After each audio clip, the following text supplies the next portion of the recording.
I've got this R29 out here to talk about it. This is going to apply to all Ravin bows the way they're currently made, even this new R29X, okay?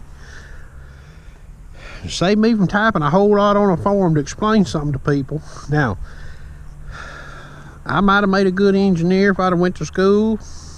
They wanted me to be one, but it never happened. I made real good grades, especially in math, okay?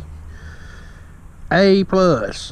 And I'm just telling you that I have a good understanding, I think, of pressure, angles, things like that. Now, notice this carriage assembly right here. See the slop in that right there? Now there's slop when it's back here, slop when it's up here. It's not a perfect system, but it does work. Now, I got a gent named Dang It over there on the Crossbow Nation forum. Has done some cranking the bow back and cranking it at different positions, and the bow would still fire, and he got different speed ratings using the chronograph. And I agree with him. I've seen it on paper at distance, okay, shooting at 80 and 100 yards, but I didn't have a good chronograph to check my bow. But there's more to it than just speed, okay? It also has to do with left to right. What am I talking about here? When you pull this thing right here back and you're cranking this bow, it gets back here in the back. When it gets back here in the back and gets tight, when it gets to a certain point, it could jolt off to the left or right a little bit. Now remember, this is holding, granted the bow is on the string, but see this little thing right here? That bolt is contacted on the knock back in there, okay, on this carriage. So when you touch the trigger on this bow,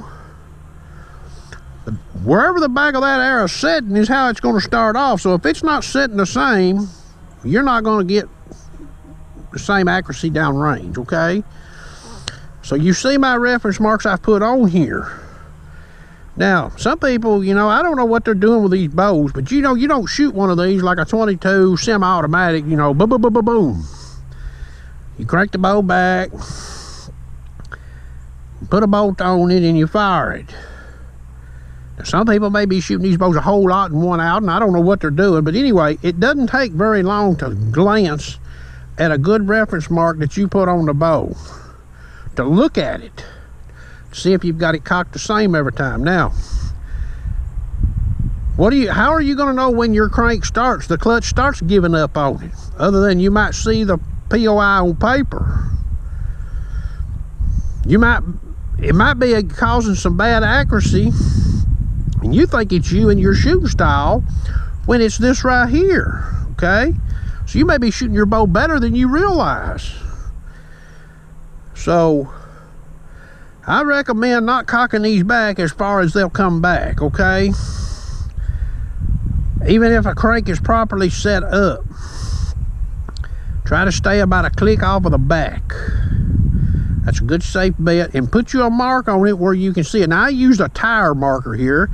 I'll probably get this mess right here off of here and get me a fine tip white permanent marker. I have some black ones, I don't have a white one. Just takes a second to glance at it, okay, to see if you're overcocking or undercocking the bow. Now, if I was going to go shoot a match, and I did a video this morning shooting this bow at 80 yards, and it shot phenomenal. If I was going to go shoot a match at distance with this bow, I guarantee you I would have a reference mark on the side of this bow based on what I've seen, okay? It just takes just a second to glance at it, and if you've overcocked it a click, well, cock it a couple of quick clicks and come back with it and get your marks lined up. Just takes a second, and that's proof that your cocker may be working right. Of course, I don't break the clutch over on mine. Now I've adjusted some of my cranks. I don't even think I've adjusted the one for this bow here, so I don't even break my clutch over, okay?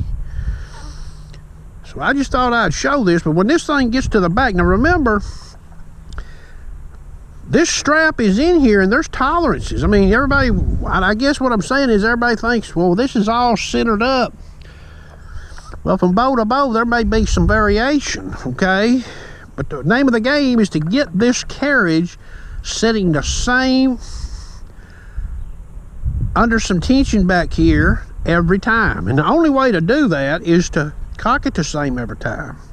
And if you depend on that clutch breaking over to do this for you, well, you can do that if you want to. I'm just telling you what I think the best way is, if you really want to see what these boats can do, okay? And you do have some leeway where that trigger, you know, it'll start moving out when you get back, where it'll fire. So there's about 3 positions back here, or 4 positions click-wise, where this bow will fire, okay? People hunting out west, shooting longer distances, and maybe elk or something, this is even more critical. Now, shooting 20, 40 yards, well, you probably take a crank and crank one back, and you'll be fine hunting a deer. But a lot of guys are trying to squeeze everything out of these bows. That's okay. I do too. And I just thought I'd share this. And, that guy, dang it, now he's done seen the FPS difference. I say there's also a lateral difference. I've seen it, okay? I've seen it with R9, and I believe I've seen it with this one. I'm not going to do a video to show you, but I've seen it, okay? I know it. I've seen it too much. Playing with a cock and cocking it back. And your speed of cocking the bow can affect it, okay? And it's especially up here in the back of the cocking cycle. You can go faster and get it to cock back a click, maybe a click more. You can go slower and it may come up shy a click or 2 clicks. I've seen that too, okay? And I've also used a cocker and got it to cock pretty consistent, using consistent speed. And I've even seen some consistent cocking burying my speed. But I've also seen some inconsistent. Temperature could be a driver too, because that clutch in there and stuff, you know, that affects the clearances in there slightly on the cocking handle. I've got it right here.